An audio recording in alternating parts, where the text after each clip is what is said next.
Bible, പഴയ നിയമം, ഉൽപ്പത്തി പുസ്തകം.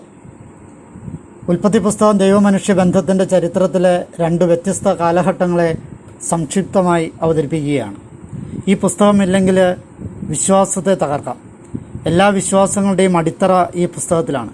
അതിൻ്റെ അർത്ഥം ബൈബിളിലെ എല്ലാ ഗ്രന്ഥങ്ങളുടെയും അടിസ്ഥാന ഗ്രന്ഥം ഉൽപ്പത്തിയാണ് എന്ന് വേണമെങ്കിൽ പറയാം. ബൈബിളിലെ മറ്റു പുസ്തകങ്ങളിലെ നിഗൂഢതകളെ തുറക്കുവാനുള്ള താക്കോലാണ് ഉൽപ്പത്തി പുസ്തകം. ആദം മുതൽ ജോസഫ് വരെയുള്ള പൂർവ്വപിതാക്കൾ ഈ പുസ്തകത്തിലുണ്ട്. BC 19-ാം നൂറ്റാണ്ടിൽ സംഭവിച്ചതെന്ന് പൊതുവെ കരുതപ്പെടുന്ന അബ്രാഹത്തിൻ്റെ വിളി വരെയാണ് ബൈബിളിലെ രക്ഷാകര ചരിത്രത്തിൻ്റെ ആരംഭം. സൃഷ്ടിയുടെ ആരംഭം മുതൽ ദൈവം അബ്രാഹത്തെ വിളിക്കുന്നതുവരെയുള്ള ദീർഘമായ കാലഘട്ടത്തിലെ ദൈവമനുഷ്യ ബന്ധത്തിൻ്റെ ചരിത്രമാണ് ആദ്യത്തെ 11 അധ്യായങ്ങൾ. ഇതിന് വ്യക്തമായ ചരിത്ര സാക്ഷ്യങ്ങളില്ല. ആലങ്കാരിക ശൈലിയിൽ സമകാലികർക്ക് മനസ്സിലാകുന്ന ഭാഷയിൽ ലളിതവും മനോഹരവുമായി ഈ ഭാഗം രചിച്ചിരിക്കുകയാണ്. അതിനാൽ മറ്റ് ചരിത്ര ഗ്രന്ഥങ്ങളുമായി ഈ ഭാഗത്തെ തുലനം ചെയ്യുന്നത് ശരിയല്ല. 11 അധ്യായങ്ങൾ അനേകം നൂറ്റാണ്ടുകളുടെ കഥയാണ്. മാനവരാശി എങ്ങനെയാണ് മധ്യപൂർവേഷ്യയിൽ വ്യാപിച്ചതെന്ന് വ്യക്തമാക്കുന്നതാണ് ഈ അധ്യായങ്ങൾ. 1-2 അധ്യായങ്ങൾ സൃഷ്ടി, ഏദൻ തോട്ടം, പാപം എന്നിവയെക്കുറിച്ച് പരാമർശിക്കുന്നു. 3 തുടങ്ങി 11 വരെയുള്ള അധ്യായങ്ങൾ പാപത്തിൻ്റെ അനന്തരഫലങ്ങളെക്കുറിച്ചും ദൈവത്തിൻ്റെ സ്വഭാവത്തെക്കുറിച്ചും നോഹയുടെ മക്കളെക്കുറിച്ചുമൊക്കെ പറയുന്നു. നോഹയുടെ 3 മക്കളാണുള്ളത്: ഷേം, ഹാം, യാഫത്ത്. ഈ 3 മക്കളിൽ ഷേമിൻ്റെ പരമ്പരയാണ് തിരഞ്ഞെടുക്കപ്പെടുന്നത്. പിന്നീട് ബാബേൽ ഗോപുരത്തെക്കുറിച്ച് പറയുന്നുണ്ട്.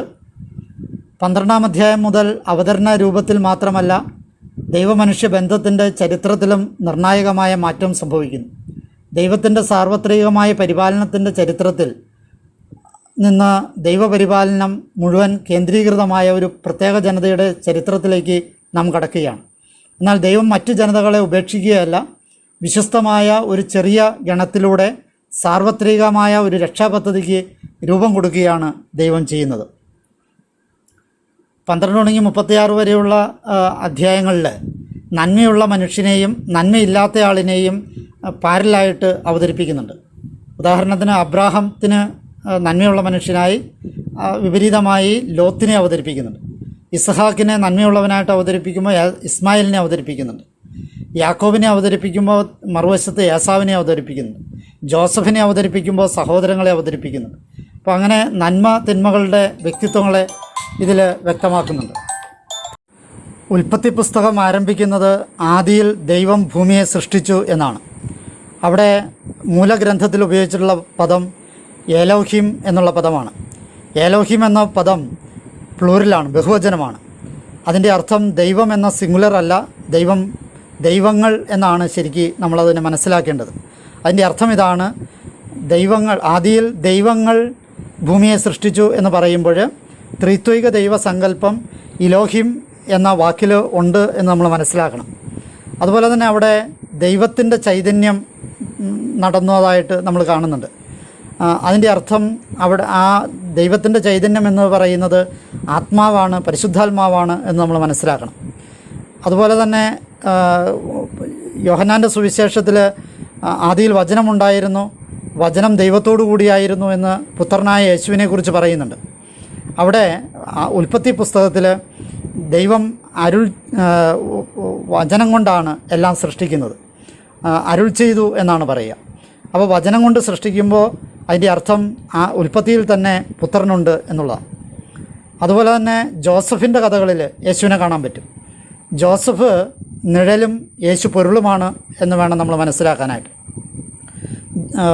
ജോസഫിൻ്റെ ജീവിതത്തിലെ പല കാര്യങ്ങളും യേശുവുമായിട്ട് ബന്ധപ്പെട്ട് കിടക്കുന്നതാണ്, അല്ലെങ്കിൽ യേശുവിൻ്റെ ജീവിതത്തിൽ അതിൻ്റെ പ്രതിഫലനങ്ങൾ കാണാൻ പറ്റും.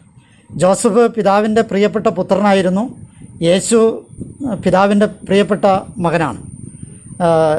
ജോസഫ് സഹോദരന്മാരാൽ വെറുക്കപ്പെട്ടു. യേശു തൻ്റെ സഹോദരങ്ങളായ യഹൂദന്മാരാൽ വെറുക്കപ്പെട്ടു. ജോസഫ് വിജാതിയർക്ക് വിൽക്കപ്പെട്ടു. യേശുവിനെ വിജാതിയർക്ക് ഏൽപ്പിച്ചു കൊടുക്കപ്പെട്ടു. വിജാതിയർ ജോസഫിനെ പീഡിപ്പിച്ചു. യേശുവിനെ വിജാതിയർ പീഡിപ്പിച്ചു. ജോസഫ് പീഡിപ്പിക്കപ്പെട്ട സ്ഥലത്തെ ഭരണാധികാരിയായി. യേശു തിരസ്കരിക്കപ്പെട്ടവരുടെ രാജാവായി. ജോസഫിനെ 20 വെള്ളി നാണയത്തിന് വിറ്റു. യേശുവിനെ 30 വെള്ളി നാണയങ്ങൾക്ക് ഒറ്റുകൊടുത്തു. ജോസഫിനെ വിൽക്കുന്നത് മൂത്ത ജ്യേഷ്ഠനായ യൂദയാണ്, യേശുവിനെ വിൽക്കുന്നത് യൂദാസാണ്. അപ്പോൾ അങ്ങനെ ജോസഫിൻ്റെ ജീവിതവും യേശുവിൻ്റെ ജീവിതവും തമ്മിൽ ഒരു താരതമ്യം നമുക്ക് കാണാൻ സാധിക്കും. അതുകൊണ്ടാണ് നേരത്തെ സൂചിപ്പിച്ചത് എല്ലാ ഗ്രന്ഥങ്ങളുടെയും ഈ താക്കോല് ഉൽപ്പത്തിയിൽ കാണാൻ പറ്റും എന്ന് പറഞ്ഞു. അതുപോലെ തന്നെ ഇസ്ഹാക്ക് യേശുവിൻ്റെ മറ്റൊരു നിഴലാണ് എന്ന് മനസ്സിലാക്കാൻ പറ്റും.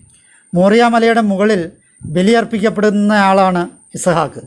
അതേസമയം യേശു ഗാഗുൽത്താ മലയിൽ ബലിയർപ്പിക്കപ്പെടുന്നവനാണ്. അബ്രാഹത്തിൻ്റെ പ്രിയപ്പെട്ട മകനാണ് ഇസ്ഹാക്ക്, ദൈവത്തിൻ്റെ പ്രിയപ്പെട്ട മകനാണ് യേശു.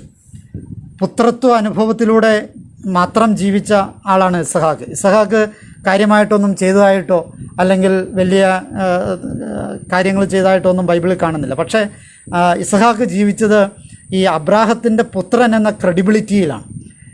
അതുപോലെ തന്നെ യേശു അബ്ബാ പിതാവിൻ്റെ പുത്രത്വാനുഭവത്തിൽ ജീവിച്ചയാളാണ്.